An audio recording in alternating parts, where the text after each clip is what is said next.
अखंड ज्योति लेख हर कर्म पूजा बना लें। गायत्री मंत्र से स्वाध्याय प्रारंभ करेंगे। ओम भूर्भुवः स्वः तत्सवितुर्वरेण्यं भर्गो देवस्य धीमहि धियो यो नः प्रचोदयात्। ईश्वर प्राप्ति के विविध साधनों में ज्ञान, कर्म व भक्ति बड़े ही महत्वपूर्ण हैं। इसे हम क्रमशः ज्ञान योग, कर्म योग एवं भक्ति योग भी कह सकते हैं। एक ज्ञान योगी ज्ञान के माध्यम से अपने वास्तविक आत्मस्वरूप का दिग्दर्शन करता है, ईश्वर साक्षात्कार करता है। वहीं एक भक्ति योगी अपने निश्चल व निष्कपट प्रेम से प्रभु का सदैव चिंतन स्मरण करता हुआ, उनके गुणों का गायन करता हुआ उनका साक्षात्कार करता है। तो वहीं एक कर्म योगी अपने निष्काम कर्म से ही प्रभु का साक्षात्कार पाने में समर्थ होता है। एक दृष्टि से देखें तो कर्म ही जीवन का सार है। इस जगत में हर किसी को कर्म करना ही पड़ता है। हर जीव को, पशु पक्षी आदि को हम किसी न किसी कार्य में सक्रिय हुए देखते हैं। प्रकृति भी कर्मशील है। सूर्य, चंद्र, पृथ्वी, नदियाँ, वनस्पति आदि सभी अपने कर्म में लीन हैं। फिर मनुष्य तो ईश्वर की सर्वोत्तम कृति है। वह इस सृष्टि का सर्वश्रेष्ठ व बुद्धिमान प्राणी है। तो फिर मनुष्य कर्म से विलग कैसे रह सकता है? यहाँ तक कि स्वयं भगवान भी कर्म से विलग नहीं है। गीता में भगवान श्री कृष्ण स्वयं कहते हैं कि मेरे लिए कर्म करना आवश्यक नहीं, फिर भी मैं कर्म में निरत रहता हूँ। मनुष्य जीवन में जो भी कर्म करता है उसी के अनुरूप उसकी जीवन धारा व जीवन दिशा निर्धारित होती है। जीवन में सुख दुख, लाभ हानि, यश अपयश, सफलता असफलता, हर्ष विषाद आदि सब कुछ हमारे कर्मों की ही अभिव्यक्ति हैं। हम जैसा कर्म करते हैं वैसा ही फल हमें प्राप्त होता है। वैसे ही जैसे यदि हमने बबूल बोया है तो बबूल ही उगेगा, और आम बोया है तो आम ही उगेगा, आम ही फलेगा। जीवन के हर क्षेत्र में, चाहे हम किसान हों, मजदूर हों, खिलाड़ी हों, व्यापारी हों, उद्योगपति हों, वैज्ञानिक हों, चिकित्सक हों, अभियंता हो, अध्यापक हों या आम आदमी हो, हमारा यश गौरव, हमारी सफलता असफलता, हानि लाभ, सुख दुख आदि का आधार हमारे द्वारा किए गए कर्म ही तो हैं। सत्य यह भी है कि जब तक हम स्वयं को कर्म के परिणाम से जोड़े रखते हैं, बांधे रखते हैं, तब तक कर्म हमारे लिए बंधन का कारण होता है। क्योंकि कर्मों का अनुकूल परिणाम हमें क्षण भर के लिए हर्षित अवश्य करता है, पर उस हर्ष में भी भविष्य में हमारे कर्मों के परिणाम क्या और कैसे होंगे, यह चिंता हमें हर पल सताती, रुलाती रहती है। उसी प्रकार कर्मों का प्रतिकूल परिणाम हमें वर्तमान में भी रुलाता है और भविष्य में उसी प्रकार के प्रतिकूल परिणाम मिलने की आशंका भी हमें पल पल सताती, रुलाती और उदास करती है। इस प्रकार हमें सुख में भी दुख की आहट सुनाई पड़ती है, और दुख तो दुख है ही। हमें हर्ष कुछ देर के लिए हर्षित अवश्य करता है, पर उस हर्ष में भी कभी कभी विषाद के आगमन की आहट हमें सुनाई अवश्य पड़ने लगती है। इसीलिए यदि हमें सचमुच सदा के लिए हर्ष में स्थापित होना है, सुख में स्वयं को स्थापित करना है, तो हर प्रकार के कर्म के अनुकूल व प्रतिकूल परिणामों से ऊपर उठना होगा। हमें हर्ष से भी ऊपर उठना होगा और विषाद से भी।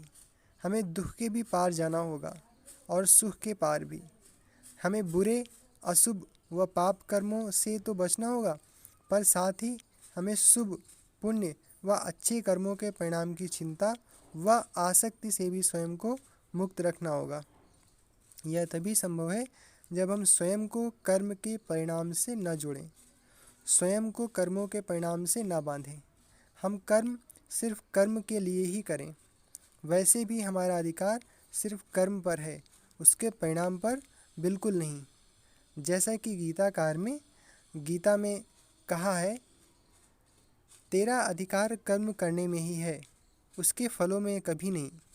इसलिए तू कर्मों के फल का हेतु मत बन। तथा तेरी कर्म न करने में भी आसक्ति न हो। शुभ कर्म, पुण्य कर्म, अच्छे कर्म करते हुए भी जब हम उसके परिणामों व फल की चिंता में होते हैं, तब हमारी अधिकांश ऊर्जा तो कर्म के परिणाम व फल की चिंता में ही समाप्त हो जाती है और फिर हम उस कर्म को सफलतापूर्वक पूर्णता तक नहीं पहुंचा पाते। उस कर्म में न तो हमारी तन्मयता होती है और न ही एकाग्रता। इससे हमें भौतिक व आध्यात्मिक दोनों दृष्टि से हानि ही हानि होती है। इसके विपरीत जब हम किसी कर्म को करते हुए कर्तापन का भाव नहीं रखते, उस कर्म के होने वाले अनुकूल या प्रतिकूल परिणाम से स्वयं को नहीं जोड़ते और उस कर्म को पूर्णतः निष्काम भाव से करते हैं और इस प्रकार अपने हर कर्म को ईश्वर को समर्पित करते रहते हैं, तो हमारा हर कर्म ही पूजा बन जाता है, हमारा हर कर्म ही योग बन जाता है। फिर कर्मों का अनुकूल परिणाम या प्रतिकूल परिणाम हमें सुखी, दुखी या प्रभावित नहीं करता, क्योंकि हमने स्वयं को कर्म के परिणाम से जोड़ा ही नहीं। इसलिए हम कर्म के अनुकूल व प्रतिकूल परिणाम व सुख और दुख, हर्ष और विषाद आदि सभी को पार करते हुए उन परिणामों के प्रभाव से ऊपर उठ जाते हैं। इसलिए सुख और दुख के पार जाकर हम आनंद में अवस्थित हो जाते हैं, समत्व में अवस्थित हो जाते हैं। जो भी कर्म किए जाएं, उसके पूर्ण होने और ना होने में तथा उसके फल में संभाव रहने का नाम ही समत्व है। इस संबंध में गीताकार ने कितना सुंदर कहा है, हे धनंजय, तू आसक्ति का त्याग कर तथा सिद्धि और असिद्धि में समान बुद्धि वाला होकर योग में स्थित हुआ कर्तव्य कर्मों को कर। कर्मों में समत्व ही योग कहलाता है।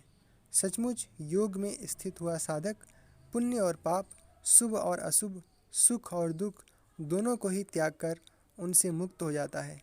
इस प्रकार यह समत्व रूप योग ही कर्मों में कुशलता है, अर्थात कर्म बंधन से छूटने का उपाय है। हम अपने हाथ में जो भी कार्य लें, उसे ईश्वर का कार्य मानें। यदि आप चिकित्सक हैं तो रोगी की चिकित्सा करते हुए रोगी को भगवान का रूप मानें और संपूर्ण भाव से उसकी सेवा करें।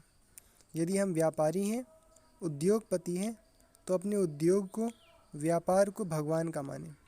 व्यापार को बढ़ाने में अपना 100% प्रयास करें, शेष भगवान के ऊपर छोड़ दें। व्यापार व उद्योग से होने वाले मुनाफे से स्वयं के साथ साथ समाज को भी लाभान्वित करें। यदि आप अध्यापक हैं तो स्वयं को ईश्वर का उपकरण मात्र मानते हुए अपने पास बैठे हुए विद्यार्थियों को ईश्वर का रूप मानते हुए उन्हें ईमानदारी व निष्ठापूर्वक विद्या दान दें। यदि आप अपने गांव की गलियों की सफाई कर रहे हों तो मन में यही भाव रखें, यह विराट ब्रह्मांड भगवान का ही आंगन है और आप गांव की गलियों की सफाई कर स्वयं भगवान के आंगन की सफाई कर रहे हैं। कोई वृक्ष लगाते हुए मन में यही भाव रखें कि यह वृक्ष आप भगवान के आंगन में लगाकर भगवान की सृष्टि का श्रृंगार कर रहे हैं। यदि आप विद्यार्थी या खिलाड़ी हैं तो आप अपनी सारी ऊर्जा व अपना प्रचंड पुरुषार्थ अपने काम में लगाएं। खेलते हुए मन में यही भाव रखें कि आप स्वयं भगवान के लिए खेल रहे हैं। इससे आप खेल को खेल भावना से ही खेलेंगे, कोई अनुचित तरीका नहीं अपनाएंगे।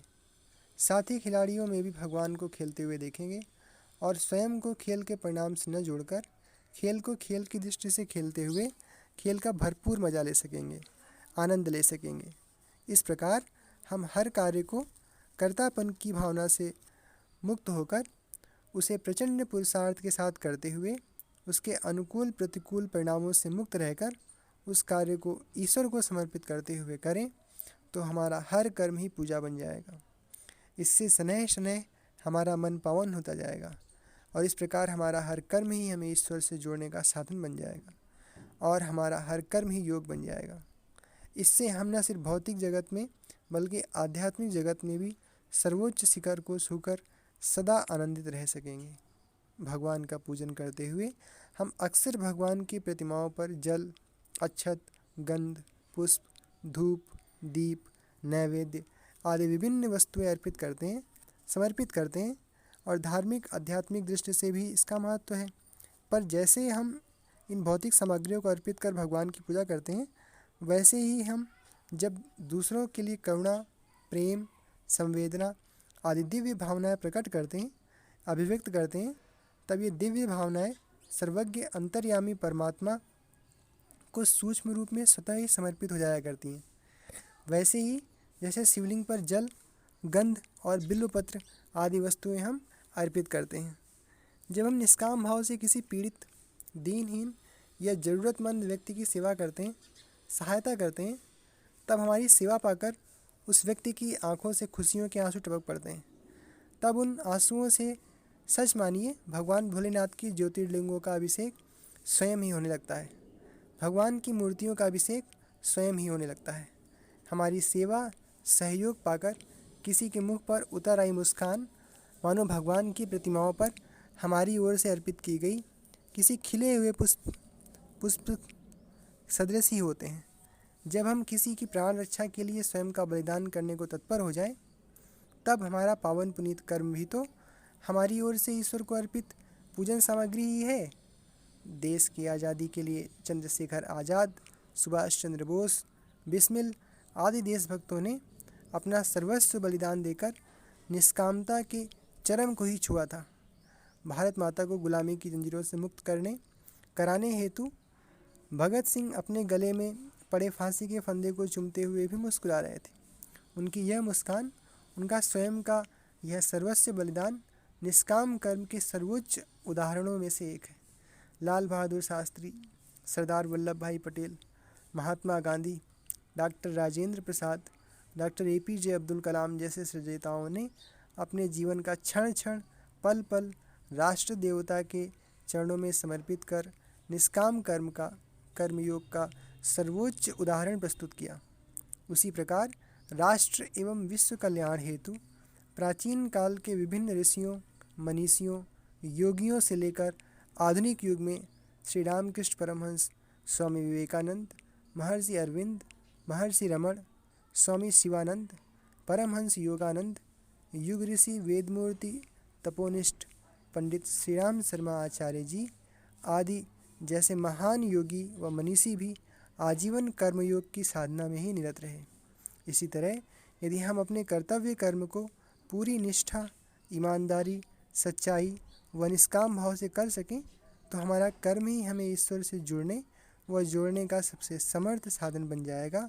और योग भी समाज, राष्ट्र व विश्व के सभी लोग यदि इसी प्रकार से कर्मयोग की साधना में लग जाएं, तो देखते ही देखते हर व्यक्ति के अंदर स्वतः ही देवत्व का जागरण व अवतरण होने लगेगा। ऐसे में यह संपूर्ण वसुंधरा खुद ही स्वर्गीय आनंद व मुस्कान से महक उठेगी।